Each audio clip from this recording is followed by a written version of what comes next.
Workbench conference is over. WorkBenchCon is the conference for makers and content creators. We just got back. One of my guests tonight is AJ from AJ Built This. I'm excited to have him on. We're going to talk about why you shouldn't go. But we're also going to talk about why you should go. And we're going to do that in about 10 minutes. If you're with us live, enjoy the countdown. If you're watching this on replay, fast forward about 10 and a half minutes, and I'll get AJ on here, and we'll try to share what we learned and some observations we had at WorkBenchCon.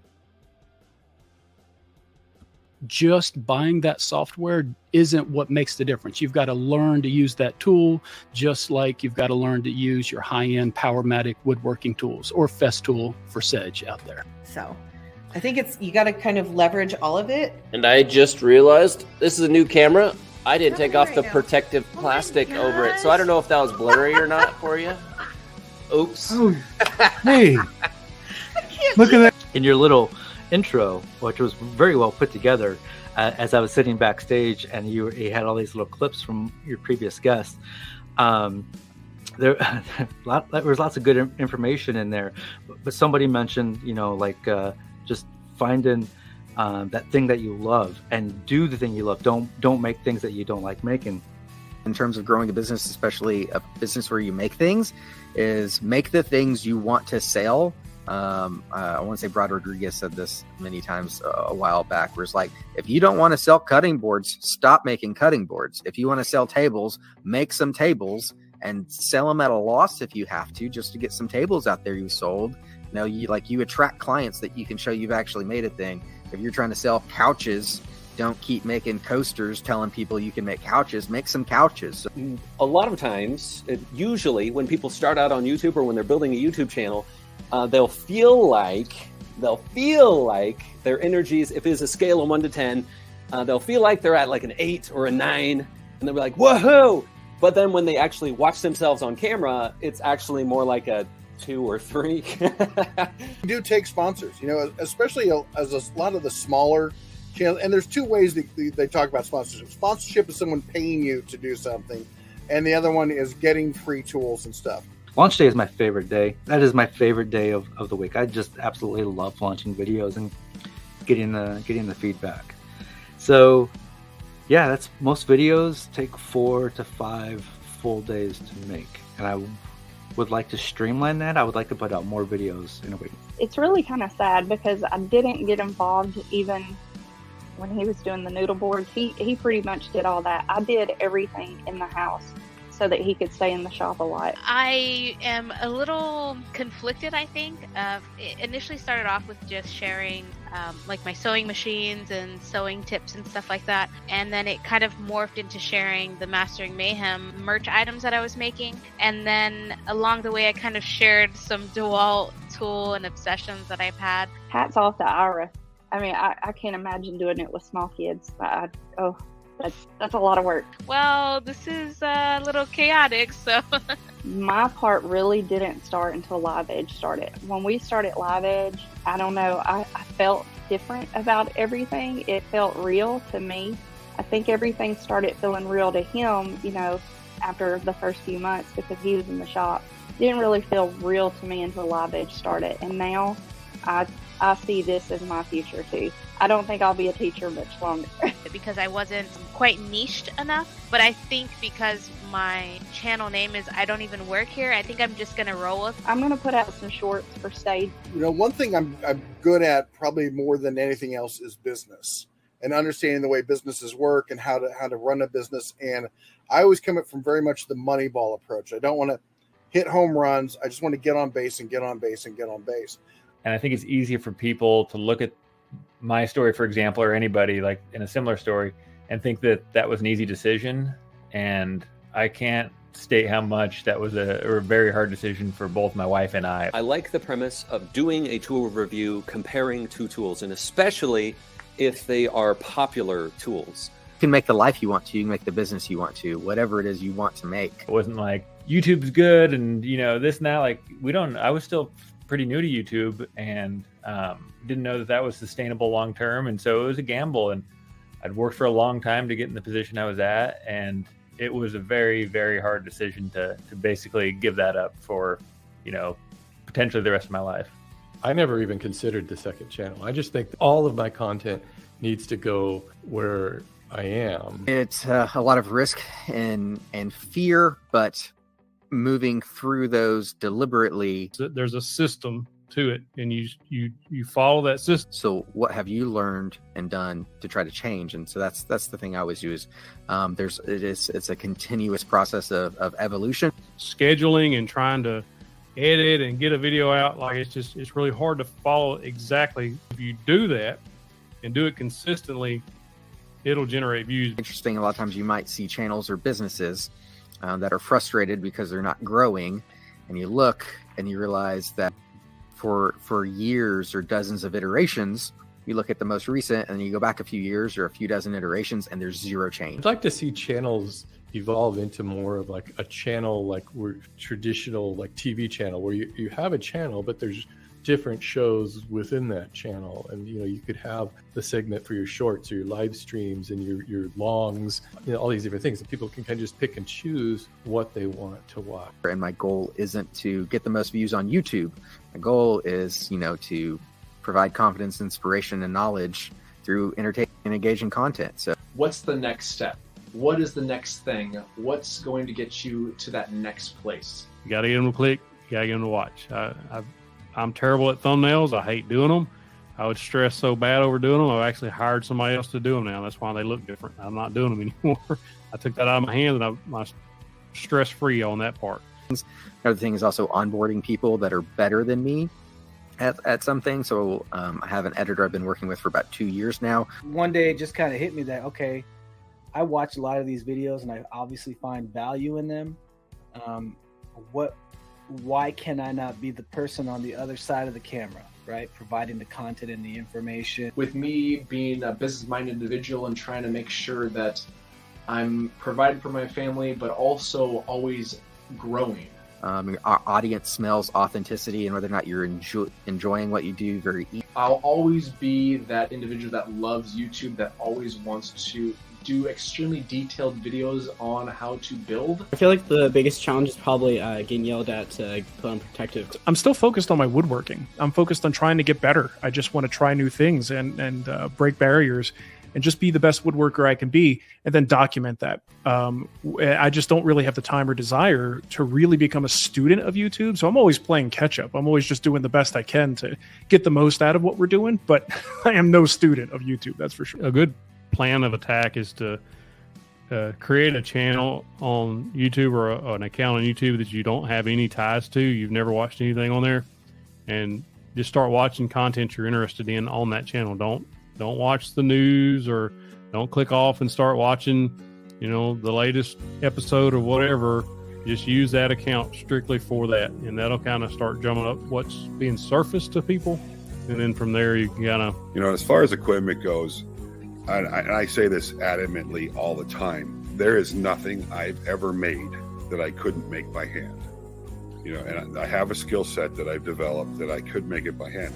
Does having a CNC make it faster? You bet it does. The big change that I've seen is that people have gotten even shorter attention spans than normal. So if you are going to start a YouTube channel and you're going to start recording yourself working, keep the pace really, really fast. People get bored super quick, and when they get bored, they either start tapping those arrow keys to speed through the video, or else they'll just drag the slider across the screen so that they can speed through and skip to the end and see what you've built. But if you want to engage them throughout the whole video, you've got to keep the pace really, really fast. Basically structure your channel so that you generate more views. They watch one video, they're going to watch the next, the next, the next. If you look, and you can tell the difference I can see it in my analytics. I can see it in the way my channel's structured. The first thing that I would recommend to anybody, and this of course applies to any niche that you're looking to start a channel for, is before you even take the first steps in terms of researching and all that, which we'll talk about in a second, I would have a really honest conversation with yourself about what you're looking to get out of the channel and what your expectations are. As a rule of thumb, post-production takes 6 times recorded footage length, not shoot time, but recorded footage length. So if you record a 5-minute clip, it's going to take you a minimum of 30 minutes to edit that 5-minute clip, even if you only edit down into 30 seconds, because you have to watch it, then you make some notes, and then you watch it again, you make some cuts, and you watch it again, and then when it fits into the timeline, by a rule, you're going to see that same clip roughly 6 times. T-minus 10, 9, 8, 7, 6, 5, 3, 2, 1, 0, and liftoff. Hey, everybody. I had one of my main camera go out right before we started. So as I'll try to troubleshoot that, but welcome. And we're going to try to make Monday nights great. We're going to talk with our guest tonight. And before we do that, let's just make sure to review what we do every week. The chat is where it's at. Chat it up with us, chat it up with each other, and you will get more out of the live stream, I believe. The other things is if you are celebrating a milestone, please put a M at the beginning of your chat message. That lets me know it's a milestone. I'll make sure to celebrate with you because we like to celebrate no matter what the milestone may be. If you have a question, put a Q at the beginning and I'll identify it and we will try to answer all questions. In the meantime, let's get this thing started. Our guest is AJ from AJ Built This. And AJ was at the conference. He's got a YouTube channel. And I believe in this coming year, his channel is going to grow immensely. He has some great ideas on how he's going to improve. He picked up some of them at the conference. He's picked some of them up because he is a student of YouTube. And tonight we're going to talk about WorkBenchCon. And let's bring on AJ. AJ, how are you? I'm good, RT. How are you? Good. You can hear me okay? I'm good. Can you hear me all right? A little bit light, but I'm turning up my volume. That may be on my side. I will shove my microphone closer to my face. Yeah. So, and I already see some questions popping up in the comments, and I promise we will get to those in a minute. Let's start out, AJ. Whenever you first went to WorkBenchCon last year, and you found enough value to go back again this year. What was your driving source? Let's start out on a positive note, then I want to turn to some of the cons. Sure.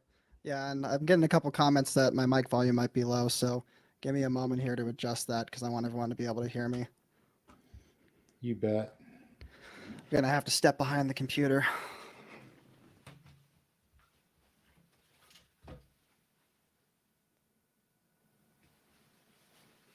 No problem at all, AJ. You know, one of the things that I returned to WorkBenchCon is, being able to network with so many great creators. That was one of the highlights from my first year, in addition to the classes and the keynote speakers who gave me some great information that I thought I could build off of. I was excited to go back and really looked forward to it, but my perspective changed a little bit. Why did you decide to go back? I mean, by and large, I decided to go back because I had such a good time the first time. And if everyone can let me know if my mic is better now, I can already hear myself better. So if that's good, we're good. Thank you, Jesus. I appreciate you. Yeah, I mean, RT, it was just such a great experience the first time. It's kind of hard to not want to go back to it, right? I mean, the amount of connections that I made that extended into this year, these people were the people who've been supporting my YouTube channel and this business of mine all year long. These are like the people the connections you can make here are really invaluable in that way. And it's always what you make of it, right? So if you choose to make it great, it's going to be great. And there's a lot of value to be had too. I mean, there's value everywhere. Now RT is muted.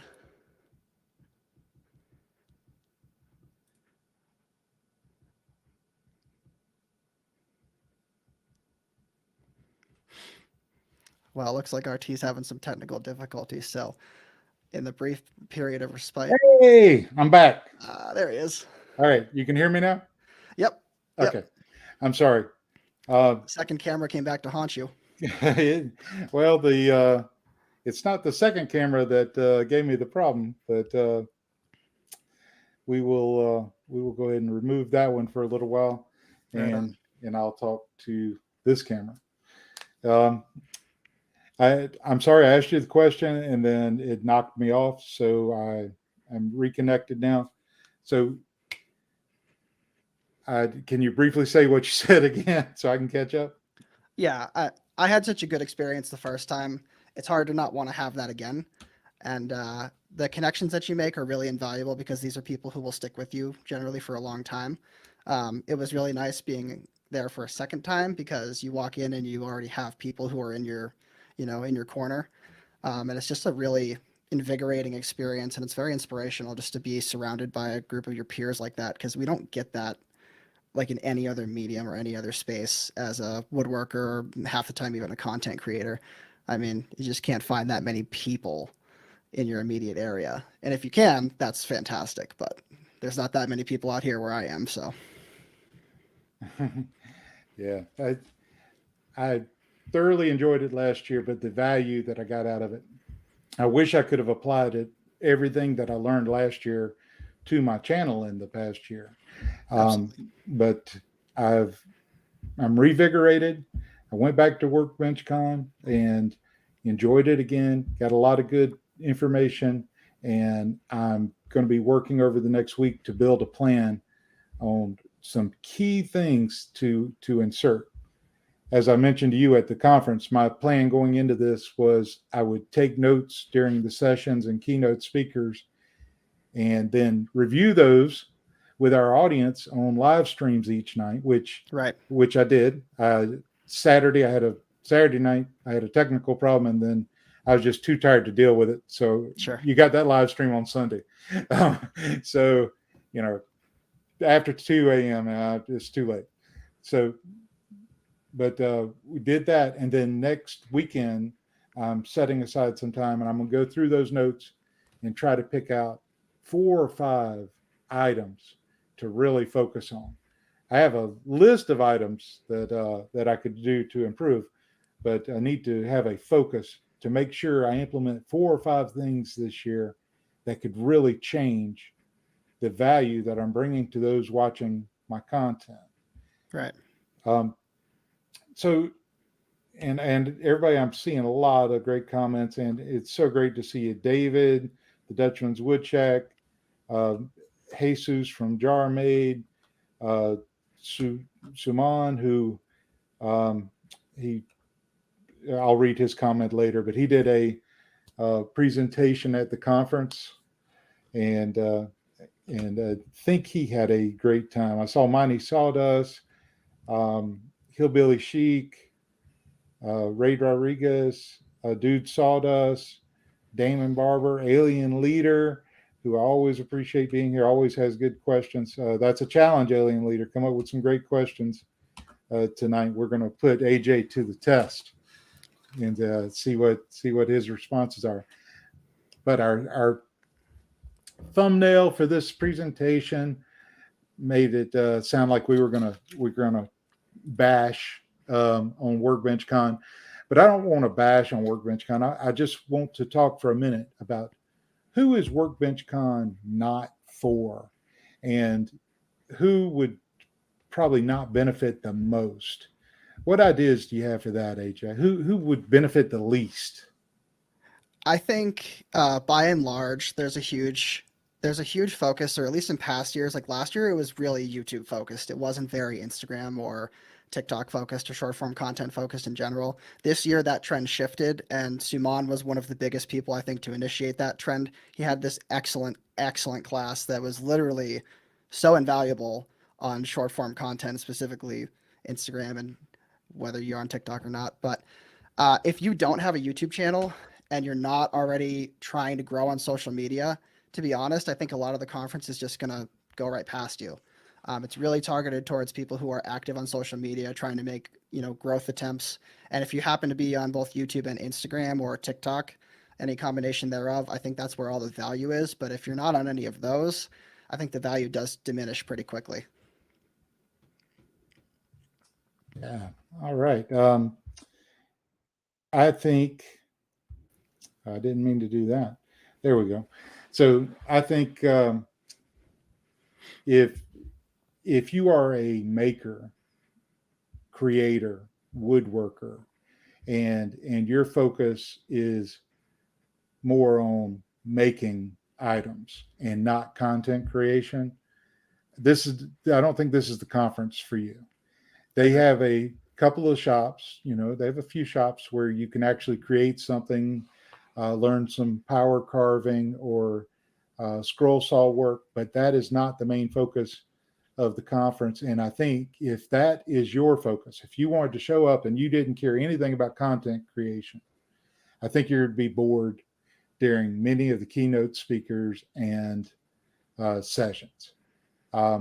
So I don't think you would get your money's worth out of it unless but if you wanted to come and meet those that you respect that have content that are going to show up at this thing, you may decide it's worth it for you. I think if you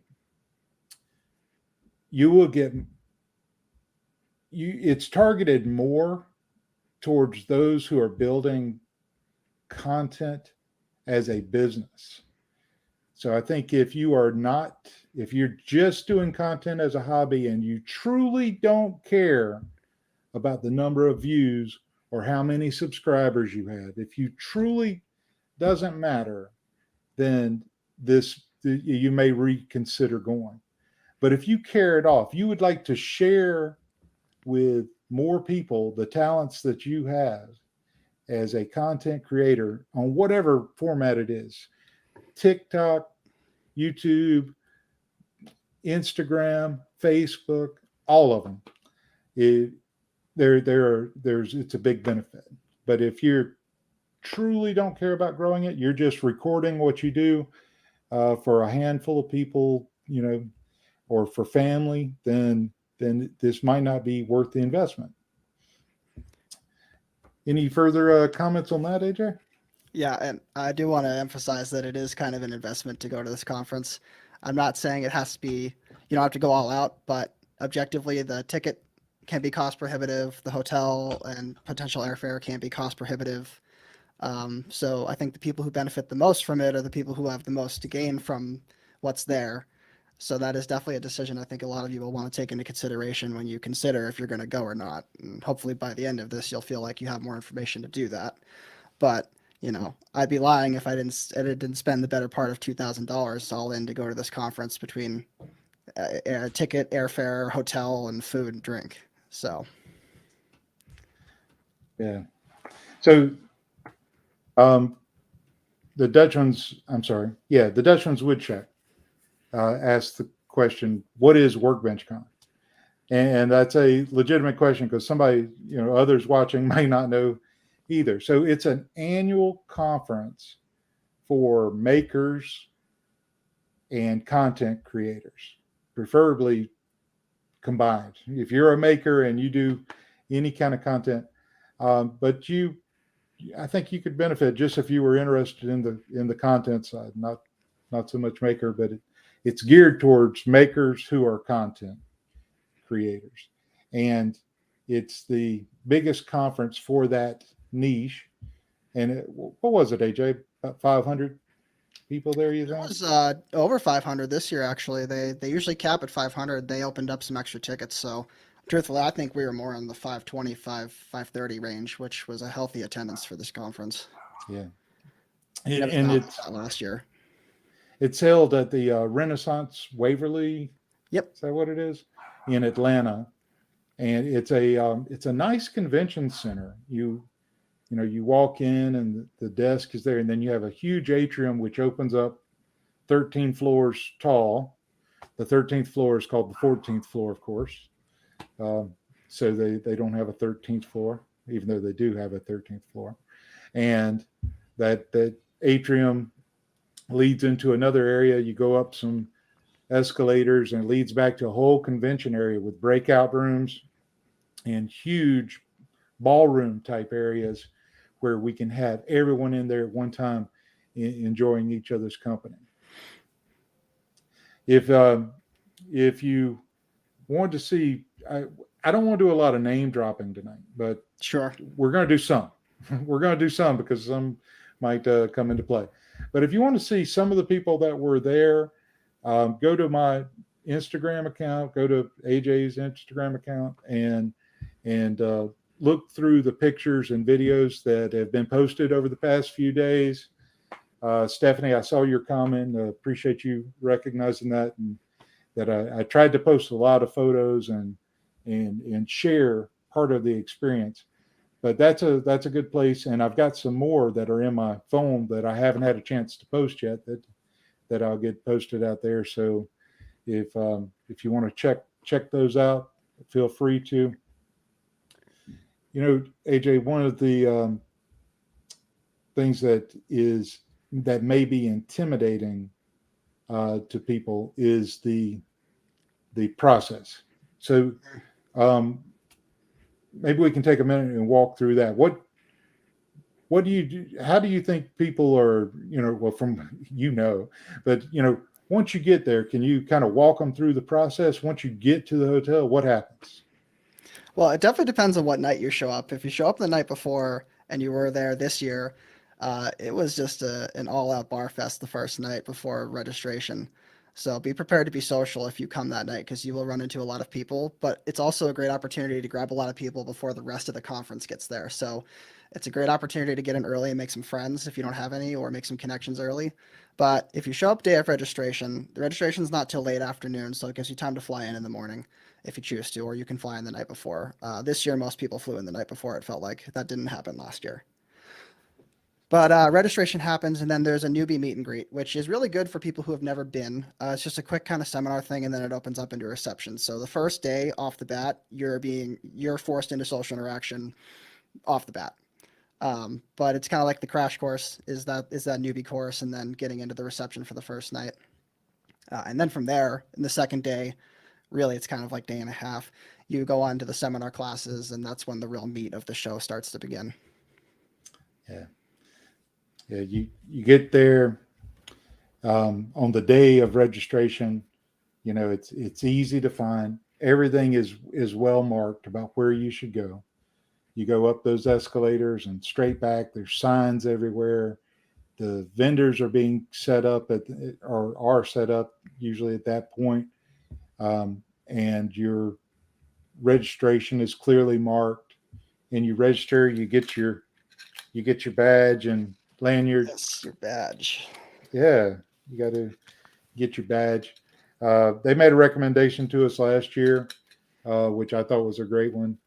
If you have stickers, if you're coming to conference and you have cards and stickers, that's good, because everyone's going to want to trade with you. I came home with so many cards this time and so many stickers. I'm going to have to make a board just for this WorkBenchCon stickers. I literally have a whole hat full of stickers right here. This is one of the hats I got from the goodie bag. It's literally just full of stickers and business cards from people. Yeah, it's insane. But put one of your stickers on one side of your lanyard so that you can easily be identified, so people can see, yeah, that is Married Man. That is his incredible beard. That is AJ, who has a lookalike. So which at WorkBenchCon, as we were socializing, there were photos being taken because these guys look similar. It's great whenever you get there. Your first year, there's a little seminar for you to get you up to speed quickly. They did a great job for us last year. I heard this year they didn't give away any prizes or anything to the newbies, so I don't know how accurate that was, but yeah, we got some swag last year. There was a reward. Oh, was there? Yeah. Okay. So there you go. I heard bad information, I guess. But there's a little. Last year we got it, not this year. Oh yeah. Yeah. But yeah, there was a little introductory thing for newbies an hour before registration, which is great because they tell you things like put a sticker on your lanyard. Don't be afraid to walk up to a group and just insert yourself into the circle of people and start talking, and really enjoy the conference. Put your hand out, shake hands with the people that you look up to on YouTube and Instagram and Facebook, and put yourself out there and have a great time. And then once you get to the sessions, it's tough because they have multiple sessions going on at the same time, and you may want to take multiple of those sessions. Well, if you pick one and you start it, nobody's feelings are going to be hurt. If it's not what you thought it was, you can walk out and go to another class. And that's encouraged as well. All the presenters generally encourage that themselves because they want you to enjoy what you're seeing. So, I did that, I think, the first year with one of the hands-on classes because I just found out it wasn't for me. But yeah, there's no problem with it. Yeah. And then there's a huge, in some classes, it's hard to plan which classes are going to be big, right? Like Simon, who was on his class, they didn't know how to size it, I think, because by the time I got there, people were standing up out the door trying to get in. So next time they're going to have to make more room. Yeah, Simon should have been in the big conference room. I think we would have had half the conference in there, honestly. Yeah. Yeah. But it's great. Everybody's open. Hey, the dad cave. So we, you can go to your sessions. They couple of meals a day.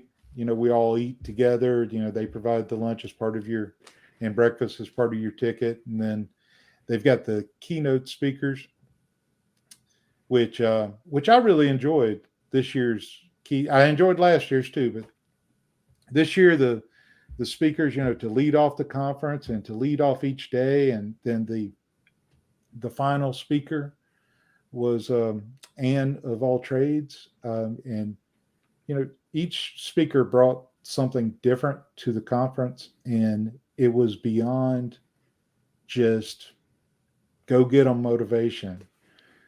Did you have a favorite speaker out of the keynote speakers, AJ? I mean, they were all excellent, to be honest. They definitely had different dynamics, each one of them, but there was a real theme of authenticity between all of them, and especially for Joni and Anne's speeches, they were from the heart. Let's say they were very much from the heart. And it's not necessarily a side of these people that you see very often when they're putting out their content. So it was really great to see. A lot of them talked about struggle in particular, how they got to where they are, and it does help you relate to them and feel a lot better about your circumstances. Absolutely.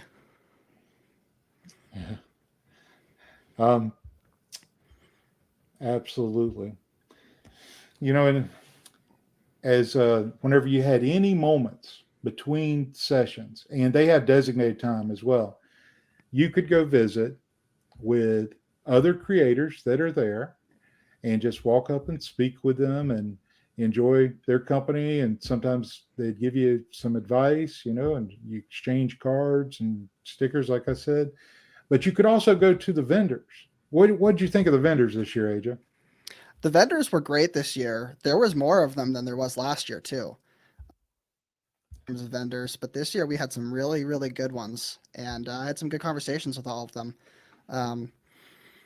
Yeah, they were really good. There's a lot of product and demonstration. Like to give you an example, like Surf Prep usually comes every year. They let you try out their sanders right there. Isotunes is a favorite of mine. I always love enjoying listening to their new headphones and checking out their hearing protection. There was a lot of CNCs there as well. So if you're into CNCs and lasers, that made a big presence this year. And Rockler was there. It's hard to argue with that, Yeah, absolutely. I really liked. To me, there were more vendors, but and I may be wrong, but I just feel like the spacing of the vendors was better this year too. And it may have been the same. It may have just been in my mind. It just seemed like last year it was crowded. Some of them were, put back in the corner and so forth. But it just seems like the spacing out there with the vendors was great. You get to go speak to each vendor, find out what they can offer you and what they can, if they can work with different content creators. Some of them have affiliate programs, some of them sign deals with certain creators. But it's in a safe space. You don't have to be intimidated at all. You talk to them because they are used to working with creators from, ones that are not monetized yet. I mean, it doesn't matter if you have 500 subscribers on YouTube or 2 million, they're used to the whole gambit of dealing with different size creators and are open to conversations. Now, of course, the deals that you're going to get are going to be varied very much. But some vendors had items for sale, but they gave you a special discount if you were at the conference, a deal that you couldn't get if you weren't at the conference. Did any of the vendors stick out to you? I mean, it really depends on what you're there for, right? But I think the best part about having access to those vendors there is that if you guys have ever, DM'd any of some of these vendors on Instagram, most of the time, the people that answer those DM accounts are there at that show and you can talk to them directly. So the people who are handling the social media handles and the marketing teams, they're all there. You actually have to talk face to face to them. And conversely, it gives you an opportunity to develop a relationship with them in person and then transition that after the conference into something maybe you can work into your content or leverage into a future partnership with them. But that's really the advantage, is you're getting access to the direct people who are in charge of those things. And if that's what you're looking for, it can absolutely be invaluable. Absolutely. Like I say, safe space, great to talk to them. Some of the vendors were the same as the previous year. We saw Craig both years. We saw Isotune both years. Total Boat, it's got a huge section there. And, we won't go through it here, but whenever you sign in, they give you a nice swag bag. If you go back to my first daily live stream where I review each day of the conference, on the first one, I actually go through the swag bag, and that's the first time I'm looking at it because I've been busy all day ever since they gave me that bag. But there's some nice items in there. You're not going to get your money back just from the swag items, but it was great.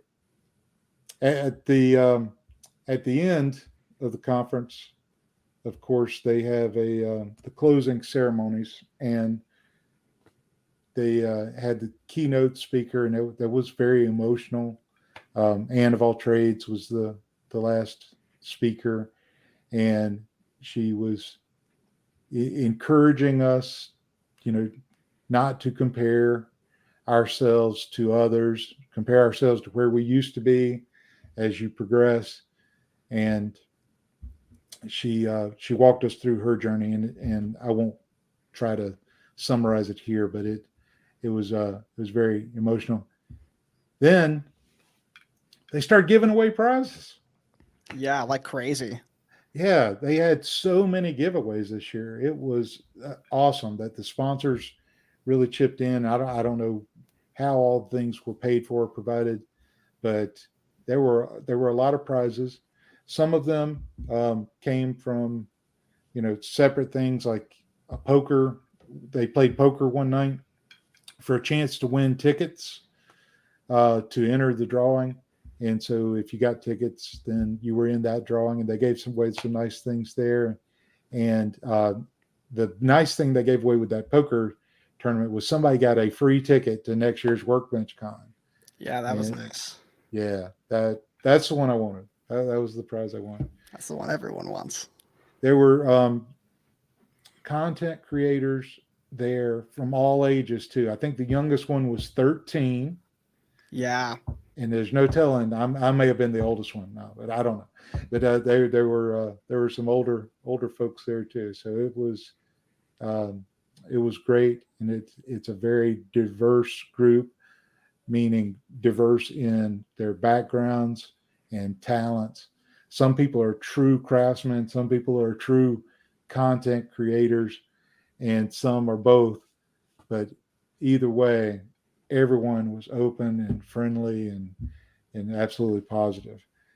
I'm afraid at this point, AJ, I'll let you add anything you want to add, but then we got to get into some questions because we've got a lot of good questions, RT. So I say let's jump into it. There's some great questions. Let's hit this one first. Dude Sawdust says, I'm wondering if there are any other couples there. What percentage of these people are women? Will she feel left out because it's mostly just a bunch of guys? Absolutely not. There's a bunch of beards there. Don't get me wrong, but the women are well represented at WorkBenchCon, and it like I was just mentioning about it being diverse gender, diverse color of your skin, diverse background, diverse in skill sets. Everybody is welcome there, and everybody was open to everybody. If you wanted to go off and be by yourself, that would be tough because if somebody saw you, they were going to speak to you. Yeah. Yeah, so, and there were quite a few couples this year, more so than last year. Absolutely. And I met some wonderful couples there. There was more than I expected there to be too. So really it was just the most diverse show I could have thought of, to be quite honest. I mean, everything was there. Yes. Yeah. Absolutely. Great question. Thank you. Let's go to Dude Sawdust. I'm considering going to WorkBenchCon next year and am curious if bringing my wife would be a good idea. She is in some of my videos, although not a huge face in the majority. Bring her. Y'all will have a blast. As long as she likes talking shop, she'll be fine. Yeah. We'll be doing a lot of shop talk, though. Yeah. And a matter of fact, I mean, if both of you are there, I don't want to split you up, but if you could go to 2 sessions at one time and get double the value, that seems like a plus to me. Just make sure to take notes because they're going to cover a lot for an hour and a half, and without some notes to trigger your memory, well, I mean, you're probably smarter than me, but it's hard to recall everything that they teach you. So much great information too. It's really an information overload. Yeah, absolutely. Stephanie says, good to see you. Wanted to say thank you for your coverage of WorkBenchCon. I really enjoyed seeing the folks you ran into and hearing your takeaways on the nightly recaps. You are welcome. And I put out those nightly videos for selfish reasons and for sharing reasons. I want to share with all of you, I bought the ticket and I attended, but if I can bring out some key nuggets of information or inspiration, I want to share them with you. Another reason is it helps me retain because I have to repeat it to you. So during the sessions, I have to be taking notes, or there's no way I could do that live stream. I wouldn't recall enough information to do those daily recaps. Stephanie, thank you for noticing that. I do appreciate it. Okay, Woodcraft by Simon. Simon says, the shortest guy there gave a talk on shorts. Did you find that funny?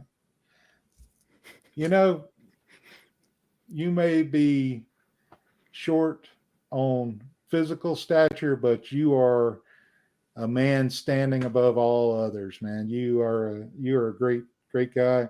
I am so happy for you and the way your family is growing, and you and your wife and child, you just seem so happy, and you're so fun to hang around with. So thank you, Simon. But yeah, I would not pick on you on live stream about your stature. Now in person, that's a different thing. I'll joke around with you. AJ, anything to say on that? Yeah, Simon, it was a pleasure, man. And yeah, again, your class was excellent, and just like RT said, you're a king. Absolutely. Okay, who were you most surprised to see? This is an easy one for me. AJ, who were you most surprised to see at the conference? Oh wow, that's actually hard for me because there was quite a few people who shocked me when they were there. But I want to hear who you have first. Steve Ramsey. Oh yeah, that's a good one. Yep. Steve Ramsey. I told some people at the conference, and I'll tell you here, I do not get starstruck easy. I mean, George Clooney, Matt Damon, and Brad Pitt could walk in, and you name any actor, actress, rock star, walk in, and I'd just be like, "Hey, how you doing?"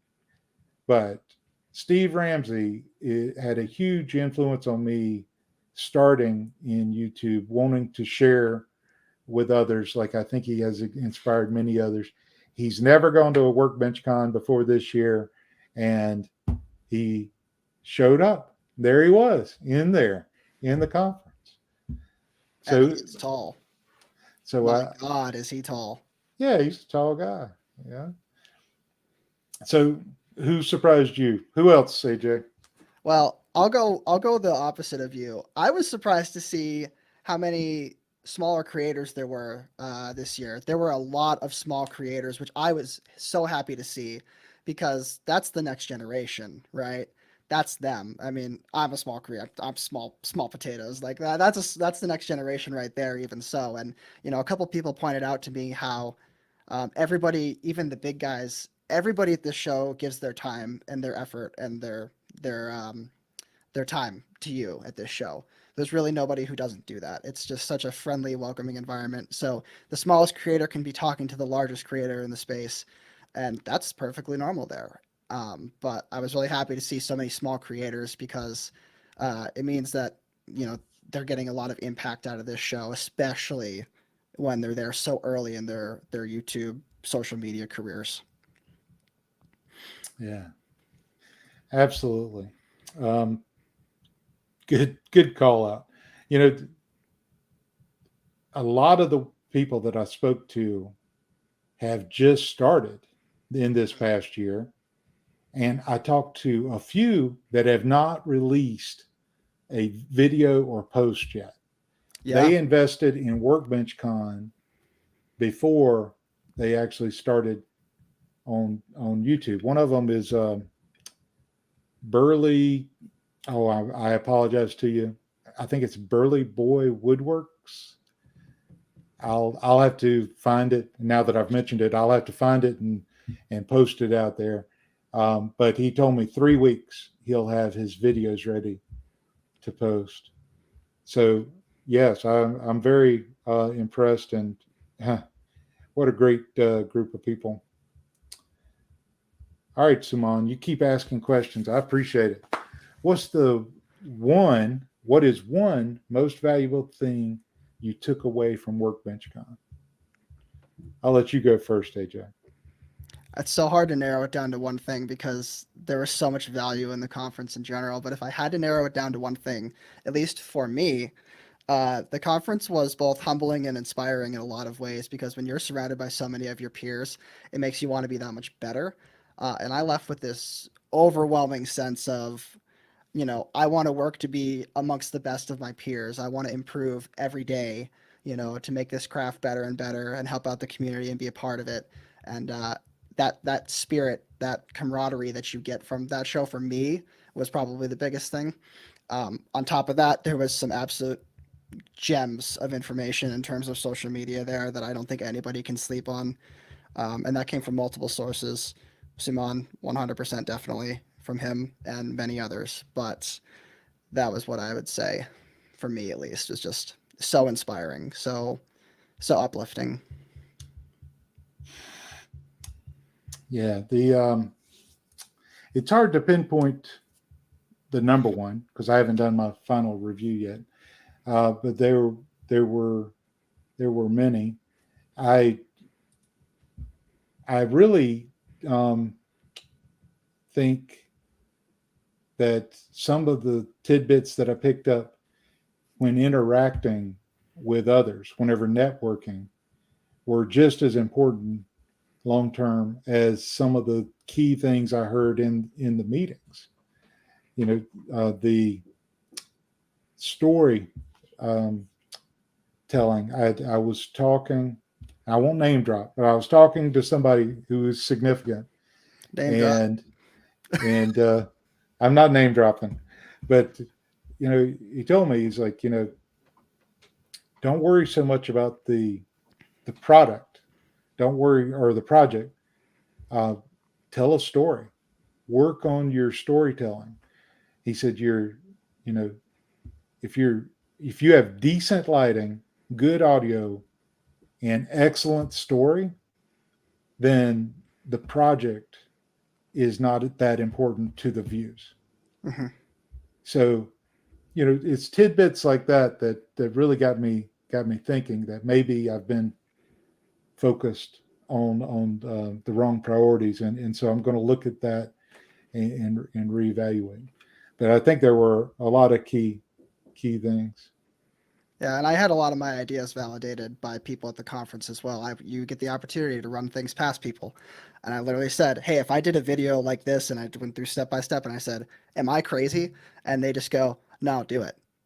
And just like you said, RT, it all really evolved around storytelling. But that's a device that's been used to communicate and create an emotional response in humans forever, right? So it's really about storytelling in Project Second, I would say. Project is important. You can't just go out there and make nothing, but sometimes you can make a lot of something by only doing a little bit on the project side.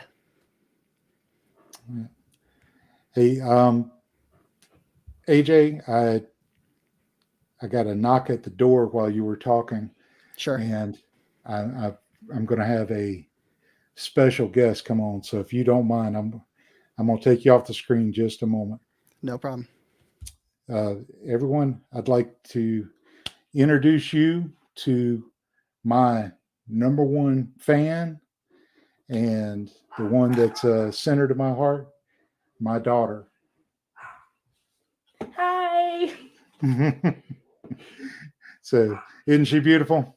So, say hello. Say, I missed my dad, but I'm glad he went to WorkBenchCon. I really miss my dad. Well, at least I got some freebies. Yeah, she took part of my swag back. All right. Thank you, baby. Okay, she wanted to guest star tonight. Cameo appearance. I love it. Yes. I never know what to expect. But I did know she was going to take part of my swag. Whenever I got it, I knew she was going to take it. The question is, what did she take? Yeah, well, several things. And the bag itself. Oh. So what was the most, Alien Leader? I knew you'd come through with a good question. What was the most informative vendor booth? The Total Built booth remains an absolute gem of information, especially if you're interested in epoxy. There is a strong Total Built presence at WorkBenchCon. Black Diamond Pigments is also there, and they all work together on it. If you have any questions about epoxy, there is not a single thing that you cannot solve or do at that conference with it. Absolutely, they are very strong. I think the Craig booth is very strong. One of the ones that surprised me a little bit, maybe I underestimated them, is Mag Switch. Oh, yeah. And so if you don't know, MagSwitch, they make magnets with a switch that you can turn it off or turn it on. And one of their magnets that they sell can pick up 1,000 pounds. And you attach that to your jigs, or you buy their jigs with the magnets already built in. And if you have a cast iron top or what have you, as long as you have a magnetic surface. And it was an impressive booth.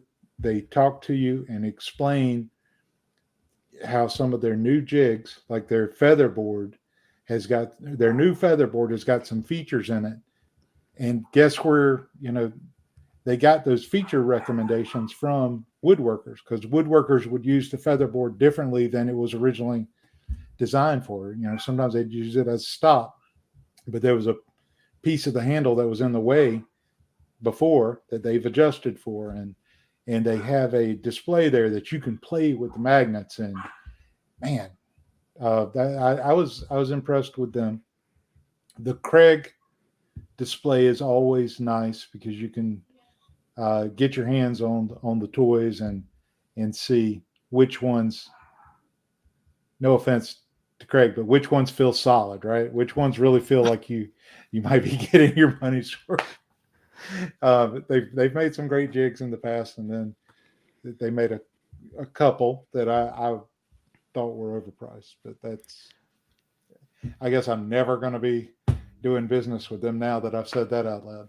But a lot of their stuff's really great, and being able to play with those toys in person is great. But there were other vendors there to support content creators. I think one of them was named Voov. Yep. And yeah, they do things like run your Facebook page and then split the revenue with you. Mm-hmm. And I talked to some big YouTubers with a lot of following that are using them to help supplement their Facebook work, so that they can focus on content and not focus on splitting that content into small portions for Facebook. Any others come to mind, AJ? I mean, in general, they were all very high quality this year. And again, there was more this year, and they were much better laid out. And they had bigger teams this year too. Last year it was a little thin. They only had a couple reps, sometimes only 1 or 2 reps the whole show, and those guys were exhausted by the end of it because they were just 24/7 going. So it was good to see some presence there from a lot of the vendors for sure. Yeah, absolutely. The wall control stuff, I really like that one. Remember the guy from last year. Yep. A lot of these are the ones that were here last year. It's the same reps come back and they'll speak to you, and they understand if you're not ready to do something, then they're showing you the product and spending time with you anyway. If you need a more in-depth conversation, they arrange for that as well. Let's face it, I'm a small YouTube channel. I never felt snubbed by any of the vendors or attendees. Yeah, me either. They'll talk to you, and usually so what do you do kind of comes at the end of it, or at the later end of it, after you've already had the majority of the conversation. So absolutely. Does anyone know if there's a similar event to WorkBenchCon on the West Coast? As far as I know, not to my knowledge. There's not. And so people talked about that at the conference. The people traveling from Washington, Oregon, California, they were like, I wish it was a little closer, which I understand. But it's a very niche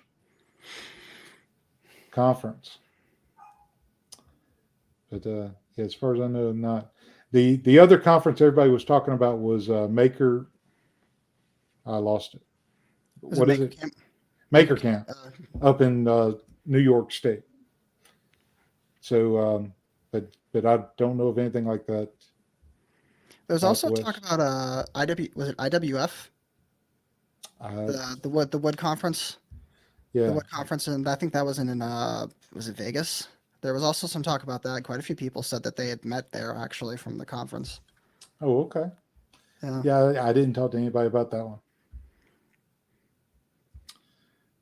Let's see. Dude Sawdust says, are most of the creators wearing their own merch? Good question. So you know what their brand is? So I would say most were not. There's a good number. Most were wearing casual clothes, and then they would do something like this: put their sticker on their lanyard or something like that. I had the shirts embroidered with Married Man Woodworking, but some creators definitely were wearing their merch or their hats, and so yeah. AJ, what was your experience? What did you see? I mean, one and two dudes there were wearing some form of a hat. Absolutely. Some people did wear their own merch, but I actually didn't mind when people didn't, because that's part of how you open up a conversation and you find out who somebody is, right? Like, you might walk up to somebody and you legitimately have no idea who they are, and they don't know who you are. But that's a great way to start a conversation, right? Because then you don't walk up with like a predisposition about anything, or accidentally, say that you know them because you've watched 20,000 of their YouTube videos, but you've never met them, and it gets kind of awkward. But I mean, everybody has their names and their channels usually on their lanyards, so you could take a quick glance, when you're doing a handshake or something like that, and kind of sneak a peek that way. Chris from 4321 Woodworking. Before I get to your question, I called you out on Instagram. They had a contest at the wall control thing, and you could win a shopping spree. And part of it was with the person that you referenced. If you wrote down their name on a board that they had, and then take a selfie with it. So I did it, posted it to Instagram. I put you down. You were the first one I thought of. I was like, Chris would like some wall control. So yeah. So let's see what you said. Do the large channel creators mingle with the small channel creators? One thing to get a pick, but are they helpful and open as their own SM shows? The big guys hanging with other big guys. Yeah. So, this is kind of a mixed bag, right? Most of them are open to real conversations, not just a pick. But whenever they're lounging around, of course, they're usually, everybody kind of has a group that you're more comfortable with, that you spend more time with. But most of them will have a conversation with you, and if you ask particular questions, they'll give you advice. I don't want to name drop, but there's several huge creators that were very open with me, and just not only just in the conference, but out in the lounge area, and just sit around and talk for several minutes, and get suggestions and feedback. They'll open up to you. I think one of the key with most of them is that they're human too. So if you don't ask questions, or you are not open with them, it's hard for them to maintain that conversation with you. If you just go up, say hi, and then just stand there quietly, there's nothing for them to respond to. But I saw creators, and I'm not going to name drop, but I saw big time creators tell people, come into the circle, or hey, you could tell. There's one in particular, he could tell somebody was standing there watching him, waiting to speak. And so he was talking to one of his buddies, but he like reached out and said, hey, come on over and let's talk. So that was my experience with it. AJ, do you have anything different experience there? My experience was very much the same. I mean, especially when you come in for a meal you can just walk up to any table. It doesn't matter who's sitting there. And you just say, hey, mind if I join you? And they go, absolutely, go ahead. And suddenly you're sitting down with some of your favorite YouTube stars. So, there's nothing weird about it. There's nothing prohibitive about it. It just happens. And, like I said, I had some ideas validated by several people who were, important to me in my growth. And I did that by having conversations with them. So, yeah, it's definitely a lot of what you make of it, though.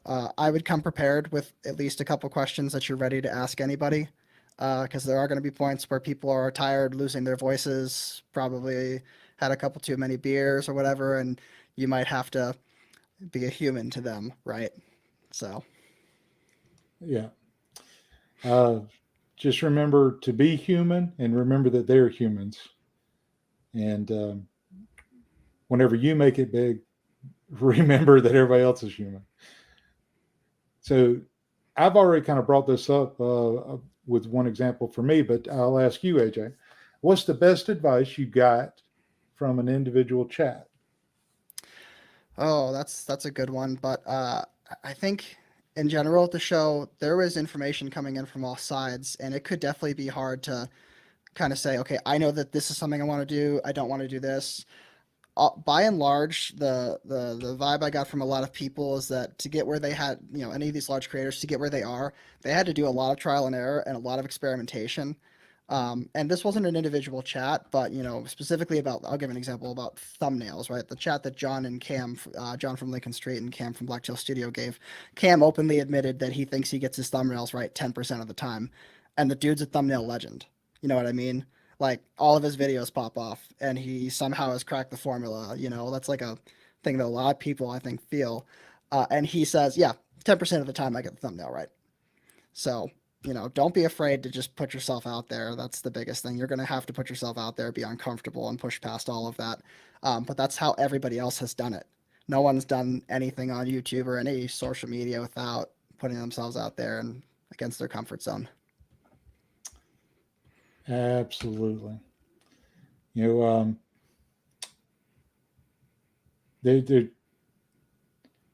was so much communication. It's hard to pinpoint, but a lot of the conversation, even in our little, I don't want to say cliques, but our little groups that we'd go to dinner with and so forth, it was great hearing at the end of the day the experiences that other people had that day and what they had learned, because that's what we would talk about at dinner. It wasn't, it was kind of random, but we would be talking about our day, what we picked up on, talk about theories about how we can piece things together. What if we receive contradicting advice? You got somebody saying just press record. You got somebody else saying, don't do that. You need a lot of prep before you press record.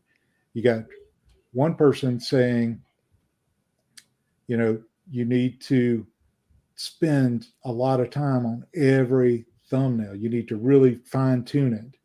And this was said in a session, so I'll repeat it. It was James Wright who said he has certain videos which he knows are just going to be a little splash. He spends no time on the thumbnail, virtually none. He doesn't expect the video to hit hundreds of thousands of views.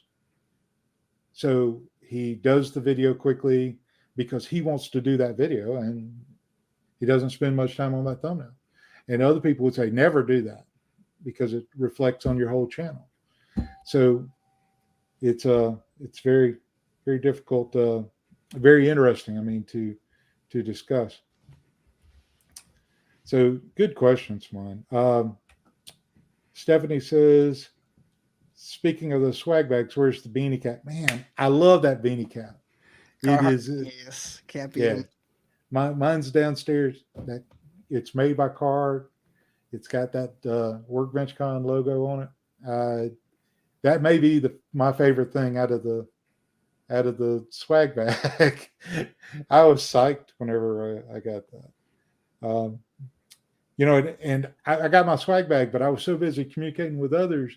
I saw some people walking around wearing those hats but I didn't know I had one in my bag Mm. until that night. Whenever I was pulling it out and showing it in the live stream. So thank you, Stephanie. Yeah, I love that cap. Hugh McMath says, "How is everyone doing tonight?" I'm doing great, Hugh. I appreciate you being here. Sandy is here from McKenzie Lumber Mill.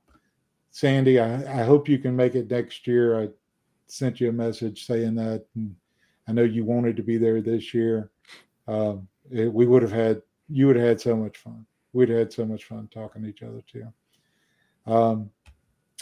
Let's see. I had started a bunch of questions, but we've been working our way through them. But I want to make sure I'm not missing any. Hopefully, RT, why you got to tag me on an Insta, making me all jealous? I wasn't there. Hey, man, that's what I do. That's what I do. They said I had to name somebody. I named you. You should be happy. I gave you a chance to win hundreds of dollars of items, and they said tag somebody that wasn't at the conference. So I did it. Let's see. I'm sorry, guys. I am looking for the next question. I didn't have time to keep up with it. Damon says Steve Ramsey has to be tall. He's head and shoulders above everyone. He's one of the final frontiersmen of woodworking on YouTube. You know, he is. Even the other huge channels look up to him, and I've got a picture. I can't remember if I posted this one yet or not, but it's Cam from Blacktail Studios and Steve standing in the middle of the conference room while everybody's sitting down eating and talking. They're standing there talking to each other, and I got a photo of it. And I told somebody, I was like, "You see that over there?" I said, "That's like seeing a unicorn. You just don't see it." So yeah, it was great. Now listen to me, I'm name dropping. Y'all got to call me out for that, AJ. So stop it. What is the latest you went to bed, the shortest night you slept? AJ, I'll let you go first. I think the latest I turned in was it's probably about 1:30, 2-ish. And then if you want to eat breakfast, you pretty much have to do it between 8 and 9:30, or else you're going to miss it. So yeah, but some people, I think one of the nights there was a crowd that wasn't turning down until short of 3 or 4 a.m. God bless them. Yeah. One night I made it to 3. Actually, because I went back down after the live stream. And I get a little adrenaline rush whenever I'm doing these live streams. So I went to walk around, and I was just stepping out of my room really. And then I looked down the atrium and saw somebody I wanted to talk to at 2:45 and went and talked to them. And, that was great.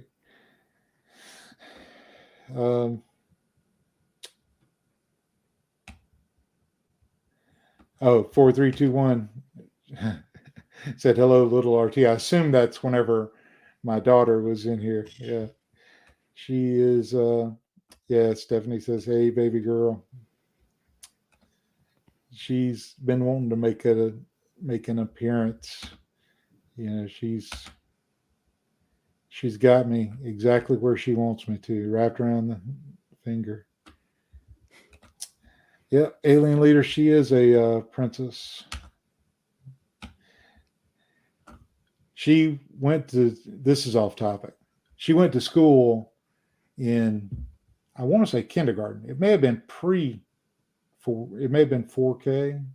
Anyway, whenever she's still my little baby, and one of the she came home really mad because one of the other girls told her she was an apprentice, and I'd been telling her she was since day one. So, oh, Chris, you got me. Yeah, she does. She does get her look. So, yeah, we she doesn't get her looks from me. That's okay though. Yeah, all the bag and the shiny stuff went. She's like pulling things out of the bag, and she wanted to play dibs on it. So she's like, I got this, set it down. And as she's sitting it down, it's dibs. And she just takes it and puts it in her pile. The snacks that they give us, I didn't eat any of those at WorkBench conference. She called dibs on the whole bag. So,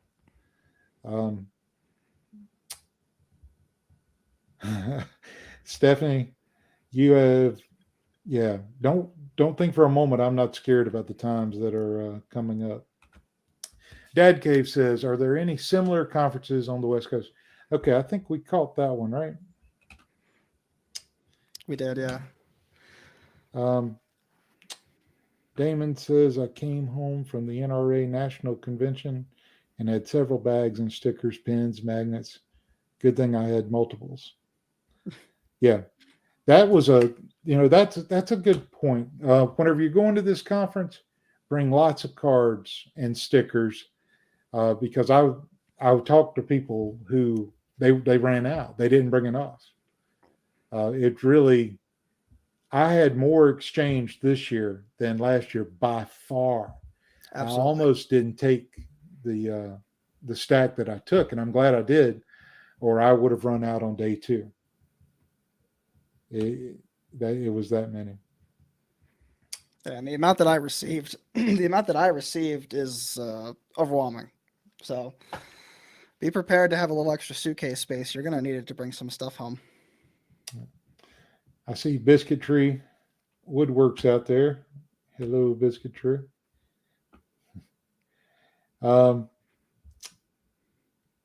Damon says, I can't imagine Steve Ramsey needed to wear any merch or needing any introduction. Yeah, I don't think there were many there that wouldn't know those Steve. Biscuit says he's late. You're not late. You're on time to watch the replay. Here's a question from Biscuit Tree. If you could improve one thing about the conference or the experience, what would it be?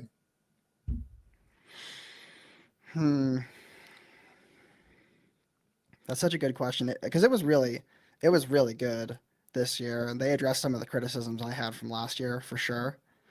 And I overall, I was very happy with the classes and everything. I know this is just me personally, but I would really love to see dinner integrated into the conference. They're big on not serving dinner at the conference, and I understand it gives the people opportunity to go elsewhere and stuff like that. But I would like to see that maybe included, just to keep people in the conference. But the escape you get from going away and walk into the the nearby restaurant complexes and stuff was pretty nice too. Get some fresh air after being in the hotel for so long. Yeah. And more drink tickets. I would like two things come to mind. Well, the drink tickets would be the third, but two things come to mind for me. The classes, I whenever we get our information on day 1, I would really like it to be worked out with a little bit better summary maybe of the class, because I'm busy all the time. I mean, I work long hours most days, and then I try to work, I didn't have time to go look up and watch everything they had about these upcoming classes. So at the conference, I'm having to look at the piece of paper and the name of the class and make a decision. I would like something so that I understood at a better level what to expect when I went to that class. I went to this is not a criticism of Eric, but I went to his class thinking they were going to teach us some tips on how to tell a better story. But when I got to the class, it was an example of a compelling story. And there's a huge difference. I enjoyed the story. It was captivating. He did an excellent job. There's things to learn by observing someone do it. But I walked into the class with different expectations. I thought I would leave with a toolkit of ideas on how to prepare a story. So not the instructor's fault. It's my fault for not doing research ahead of time, but I wish they would give us something on that opening day. The second thing is they close up the classes at the end of the day, and you're not, except for the one night when they have the music blaring and everything, we're not supposed to go back to that room. So everybody goes out near the atrium and near the bar, and we get into different groups and we walk around, we talk, and we meet each other. And then, by 11 o'clock, the security gets tight about keeping everybody's voices down. And by 3 a.m., they're telling you to go into bed. But, AJ, you're very familiar with this. One fella stood up and on the handrail, and he's like, "Hey, everybody, who wants to win some merchandise? Who wants to win something?" And people would just raise their hands, and he'd throw them a shirt. "All right, who's next?" And security was on him right away. "Get down from there." And he thought the guy was raising his hand, so he threw a shirt at him.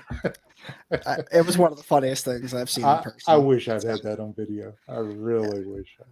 They do that demonstration every year too. That guy was there last year too, and he makes a spectacle, and then he essentially throws glue bottles at people and T-shirts. So this year he stood up on one of the bars, and the security guy was not having it. No, sir. So I would like for them to have a space available to those who go to the conference that you can be as loud as you want each night. They have the conference in. Yeah, exactly. And I'd like to see that.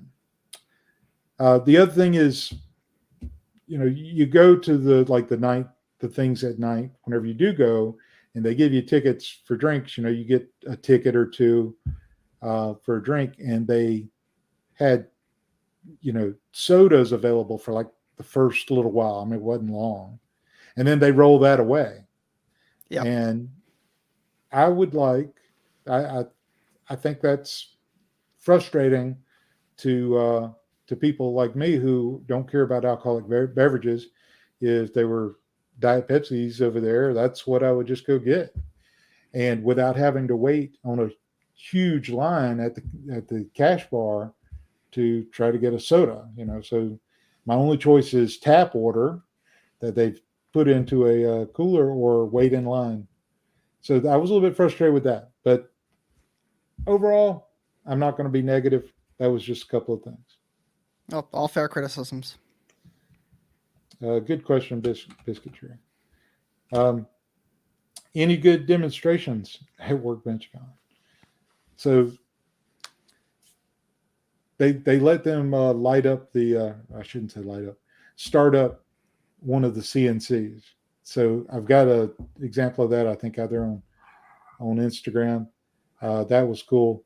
The demos at the table, like I was talking earlier about the mag switch demos, but then they had some things like they built a new stand for a brand new metal made or a brand new gong made out of metal for WorkBenchCon, and people went and worked on that. But there were demos of scroll saw work from one of the vendors, and that was cool. That was fantastic. What else did you see? I took the scroll saw class, and it was hands-on too. It was like, here's 10 minutes of how to do it, and then it was get people on the saw. That was great. The scroll saw class was really great. The timber framing one, like you said, for the gong, that was cool. There, people have these massive mallets and these chisels, and they were just dunk, dunk, dunk, hammering on these things. Those were some of the better hands-on classes I've seen at WorkBenchCon for sure. Yeah, and I was told Sunday, someone told me that everyone who worked on the gong, who went back, got like a saw or some kind of power tool. I did see people or walking some kind around of. with like pole saws, Japanese pole saws or something. Oh, like that. okay. Was I knew it was some kind of saw. Yeah, hand saws. Yeah. We bunking again next year. Jesus and I split a room. Absolutely. Yeah. Hopefully next year I will have stickers to give out. Yes. Order them in advance. I'll be looking for you to give me one next year. Appreciate it hanging out. Damon. Oh no. What were the people doing next door making noise during your live stream? Okay, my daughter is watching this. I can't tell you. That is not family appropriate. But I'll tell you that I was really worried about it being loud enough to be on the audio of the video. It's a family friendly channel, not a family making channel. Okay. Let's see. I thought there was another question. Do you have to pay for the soda at the cash bar? So anything that you get at the cash bar, you have to give them a ticket, or you have to give them a ticket. If you don't have a ticket, you have to buy a ticket. So yes, you have to pay. And it's not exactly cheap either. No, it's not cheap, and you don't want to spend that much on a soda. All right.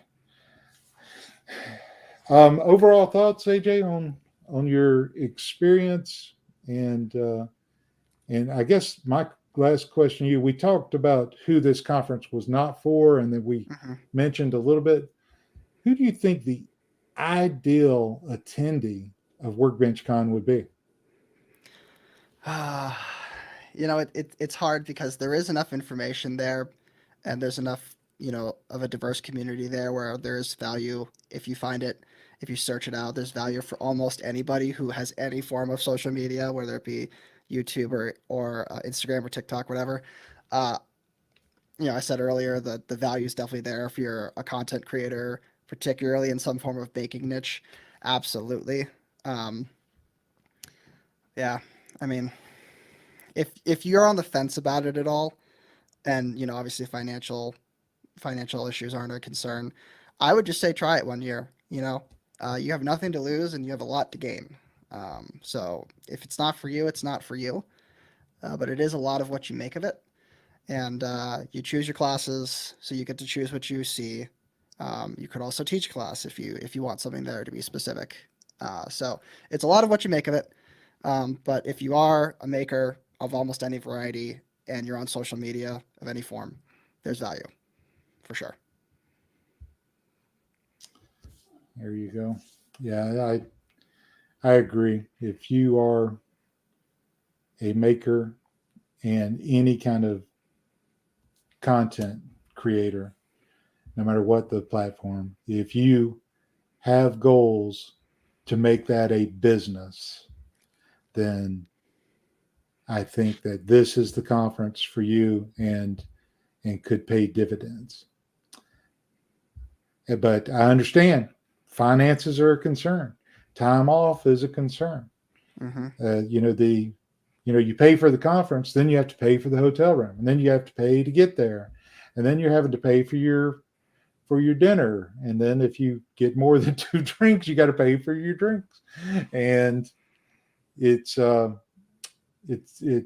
can add up really quick. I think AJ said earlier, you're looking somewhere around $2,000, give or take, depending on your variables of transportation and what you eat and so forth.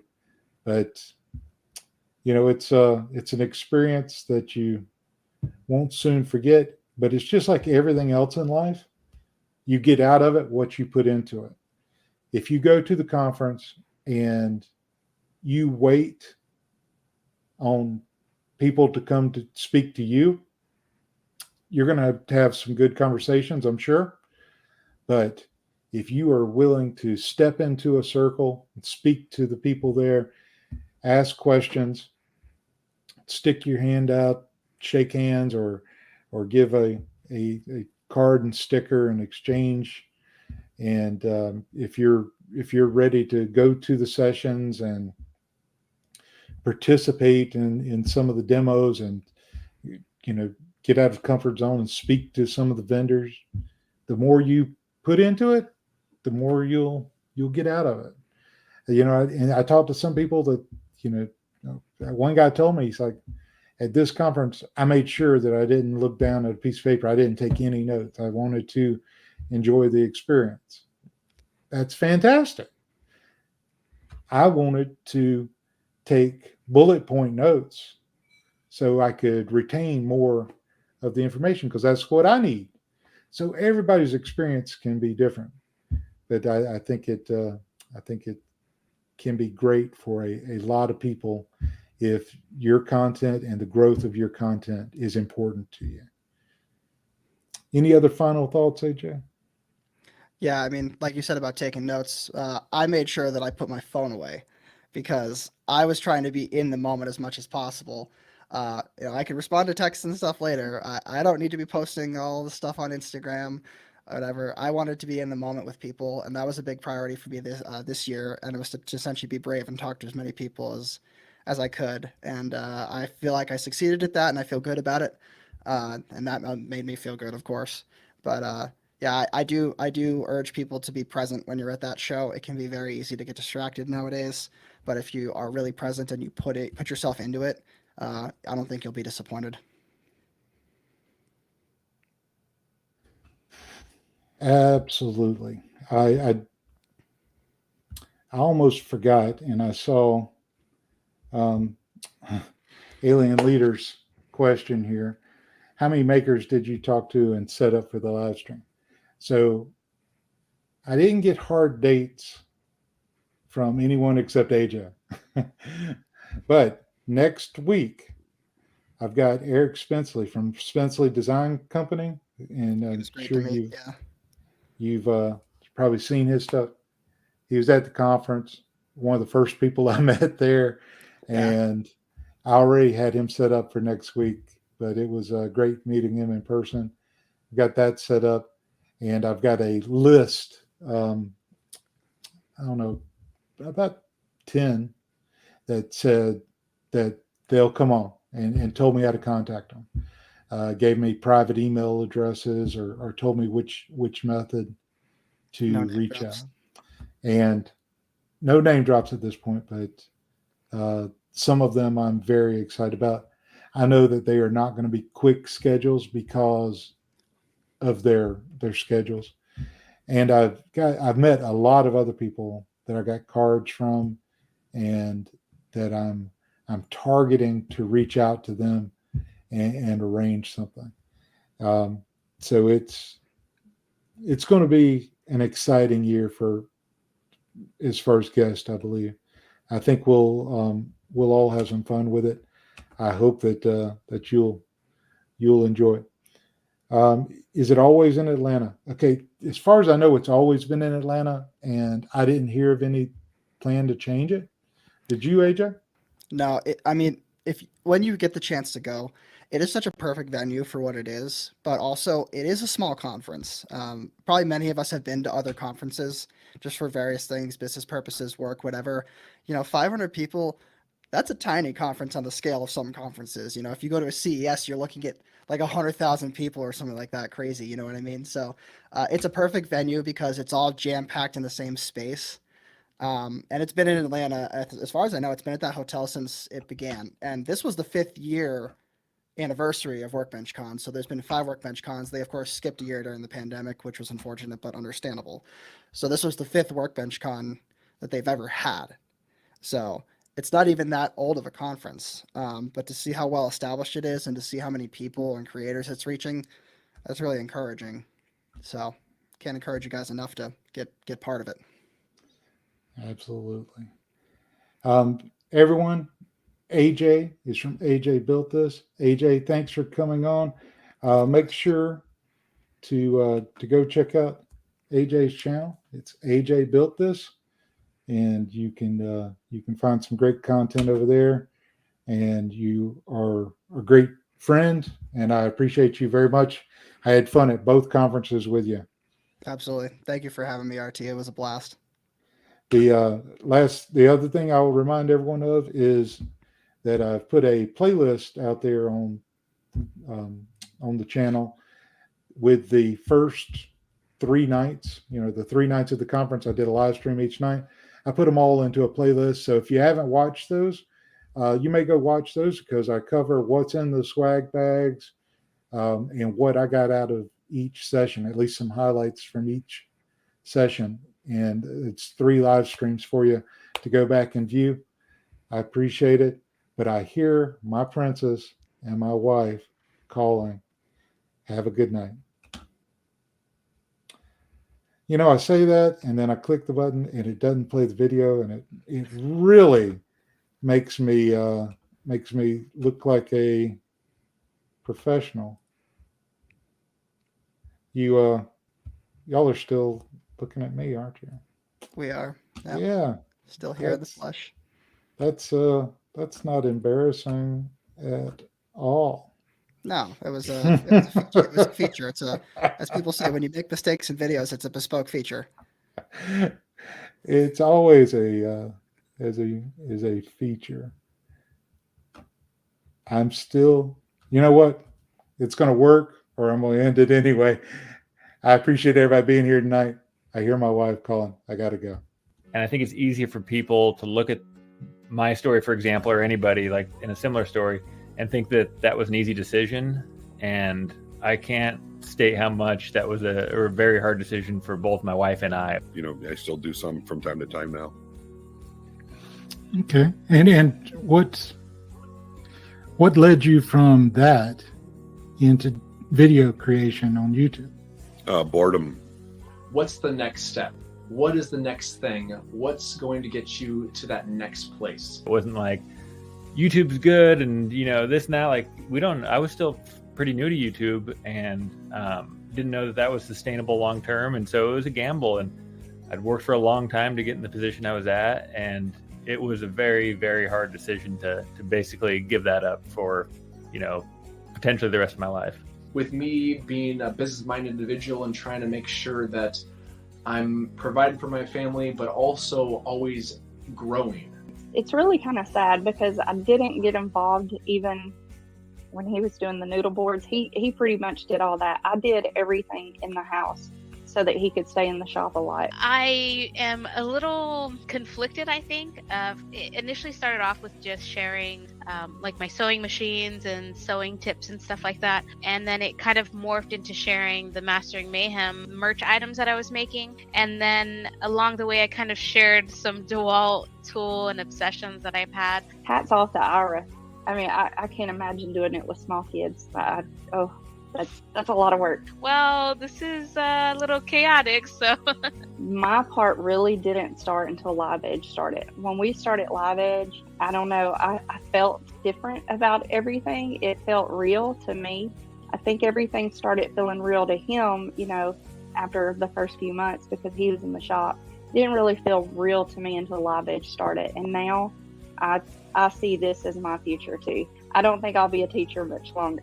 Because I wasn't quite niched enough, but I think because my channel name is I Don't Even Work Here, I think I'm just going to roll with. I'm going to put out some shorts for staging. Staging is simply where you make the piece of furniture or the item, whatever it is, if it's, wall decor, whatever it is that you're making. It's just where you simply make it look like it belongs in a home. I never even considered the second channel. I just think that all of my content needs to go where I am. I'll always be that individual that loves YouTube, that always wants to do extremely detailed videos on how to build. I was living in Charleston. This was back in, we're talking 2013, March 19th, 2013 was when I posted my very first video. So think about what the kid actually wants. Try to come up with projects that are quick wins. Sometimes it's not even really hammering something or sawing something. Sometimes it's just simply gluing a couple things together and then painting it. Like, think like a kid. I had talked to a lot of people in the area trying to find a woodworkers group, people that were building stuff. Didn't even have to be woodworking, there just wasn't much of it. So a friend of mine suggested making videos on YouTube to reach out to other, meet other woodworkers, reach out to other people who were building things. And so I started checking it out, and that was really cool. I saw, back then it was Steve Ramsey, Mark Spagnolo, Laney Shaughnessy, and of course Matt's Basement Workshop. And they were kind of, those are really the four guys. I call them the four fathers. They're the four guys that really started the woodworking DIY thing on YouTube. Those were the guys that started it all. And then there was Matthias Wandel and John Heintz came along. And about the same time, Jimmy DeResta had started his thing, Bob Claggett, and I started about the same time, roughly within a year span there. We all started right around the same time, and it was just fun and exciting. I put a video up. It was the worst video that's ever been posted to YouTube. If you're hard on your videos, go check out my very first video ever. You won't feel so bad, I promise.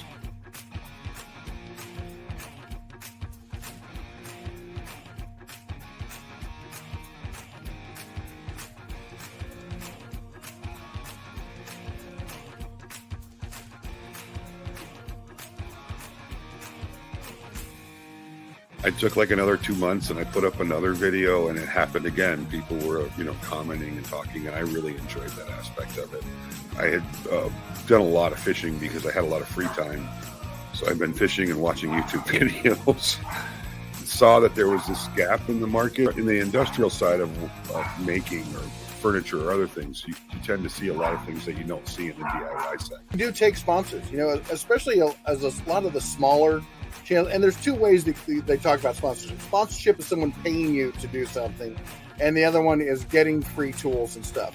I've had them different times throughout the course of 14 years for different projects and different things that I'm working on. Right now, the team members behind the scenes all have to do with my online courses, but everything else, as far as what I do for my channel, it's just all me. Doing the research is not necessarily going to be the fun part, right? And we had Mr. King on here a couple of weeks ago.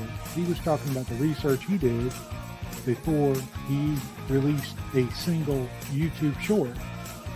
Well, the research he did led him to putting together a video less than a minute, but there was many, many hours of research before that, but it led to 5 million views. So research can be very important. This is counterintuitive to a lot of the suggestion out there on YouTube where everybody says, just hit record.